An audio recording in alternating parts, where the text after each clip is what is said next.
Hello, everyone. Good evening, and welcome to this new session. So, I hope all of you are doing just great, right? And preparing really well for your upcoming UPPSC exam. Great. So, welcome again, and let us start the session, right? So, let me start by sharing my screen first. Good evening, good evening. Yes, good evening. And please do like the session. Okay, great. Okay, so that being said, now let's get started, shall we? Good evening. Good evening. It's so good to see you all again. Yes, good evening. Okay. So let me start by sharing my screen. Okay.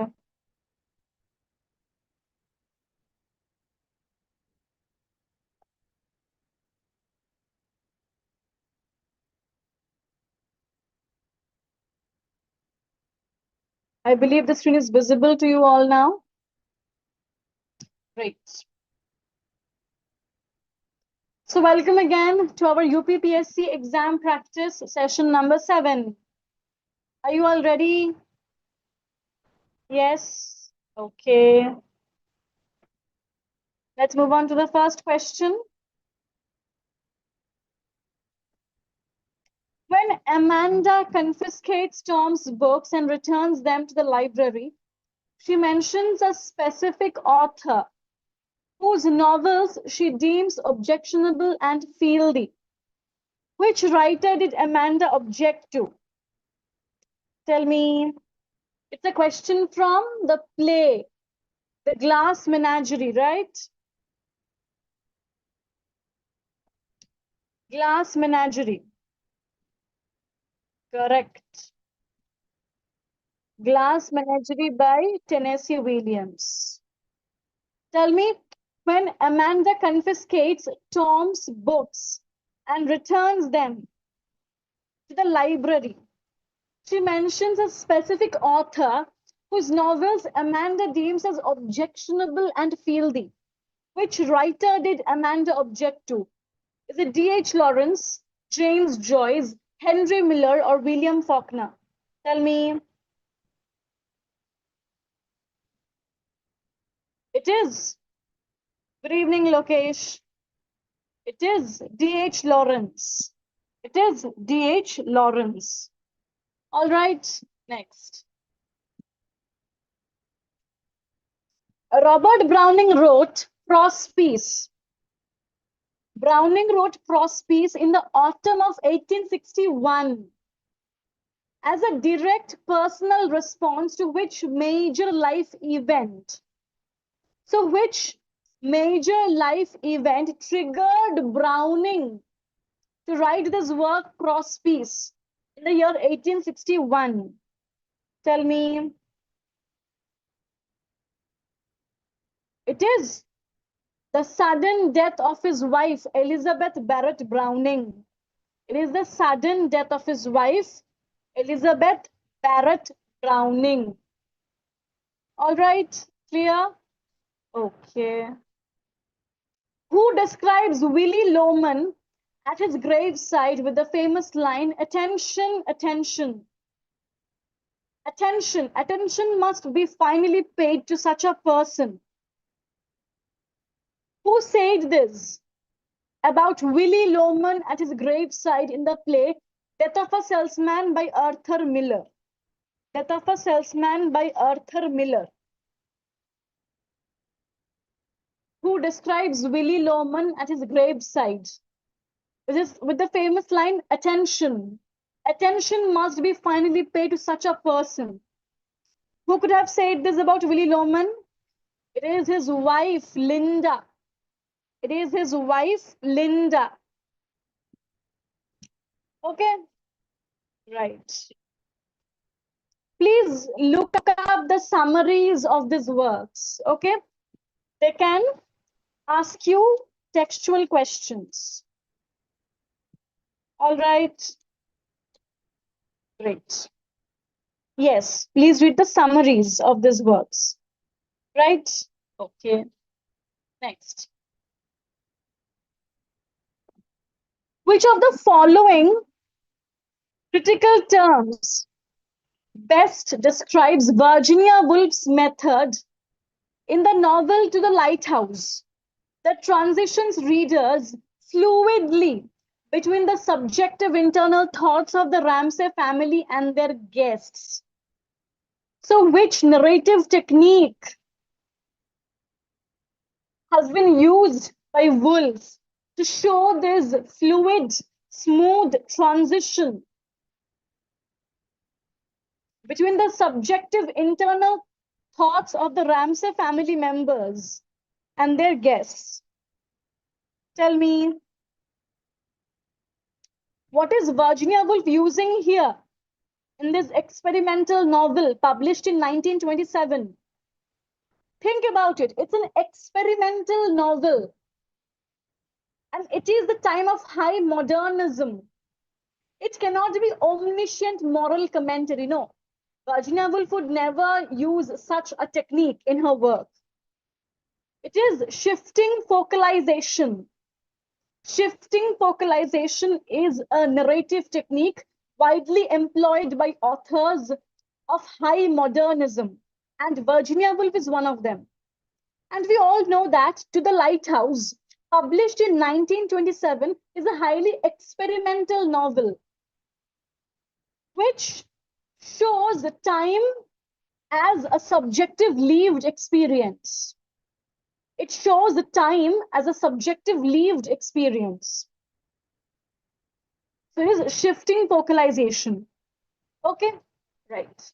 Next, which classical classification of styles does Wordsworth severely criticize in his preface to Lyrical Ballads, calling its practitioners a petty band of poets?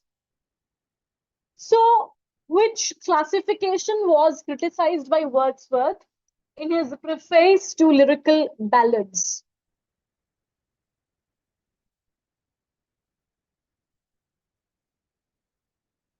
He criticized the Ciceronian. Ciceronian means of Cicero. Cicero. So he criticized the Ciceronian classification of style into low, middle, and high.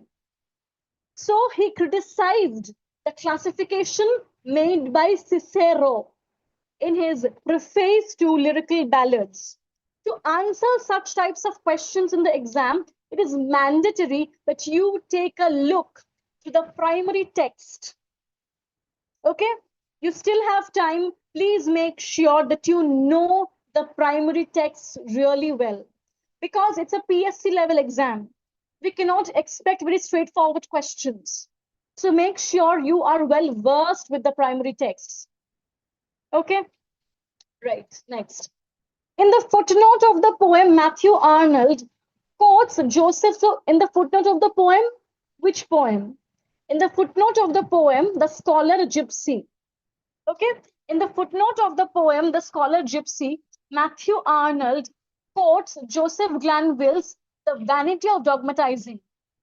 According to Glanville, what specific condition had to be met before the scholar Gypsy would impart the secrets of the Roman arts to the world? Tell me.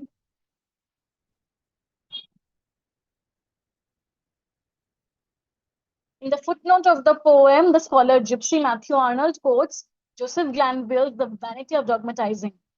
So according to Glanville, what specific condition had to be met before the scholar Gypsy would impart the secrets of the Roman arts to the world? It needed heaven-sent moments for the skill. It needed heaven-sent moments for the skill. Okay? All right. In the opening stanza of The Death of the Bird, Eddie Hope writes, "Love prigs the course in lights across the chart." What does this line signify regarding the bird's migratory drive? These are textual questions which you have here. And to answer such textual questions, you need to be well versed with your primary text. Without knowing the text thoroughly, you cannot answer such textual questions, right? So tell me, what does this line, love pricks the course in lights across the chart?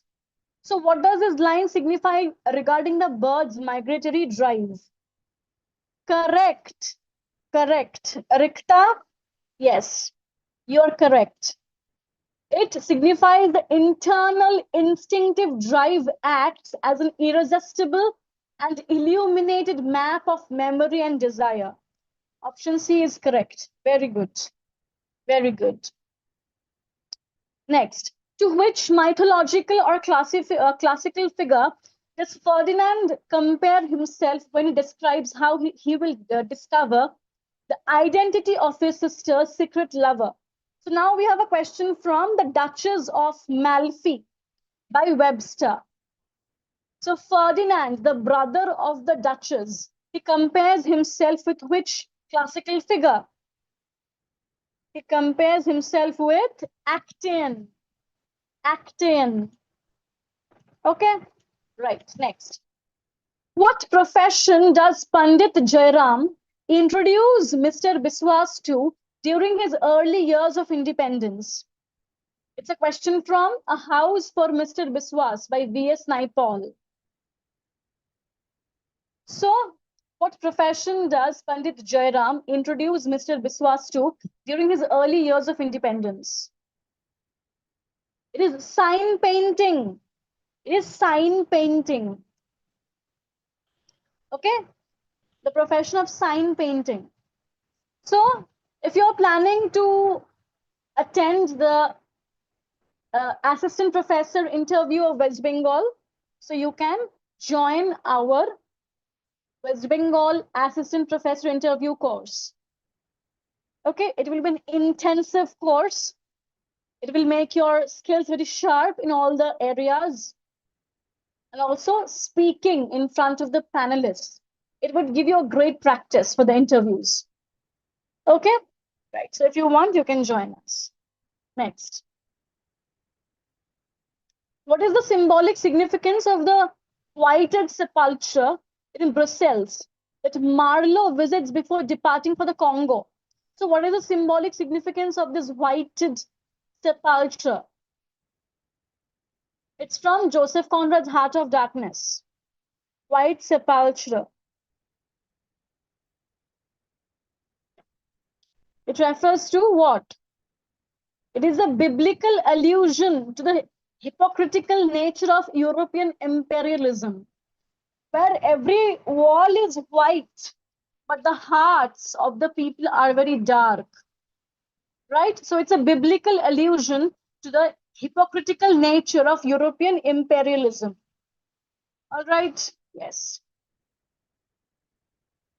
In which collection of poems did After Apple Picking first appear in 1914, establishing Robert Frost's reputation as a prominent American poet? Tell me. After Apple Picking by Frost, it appeared in which poetry collection? It is North of Boston. This poem appeared in the poetry collection North of Boston. Okay, right. In the prologue to Volpone, Ben Jonson famously asserts that he observes the laws of which classical figure alongside the ancient laws of the drama? Again, very important.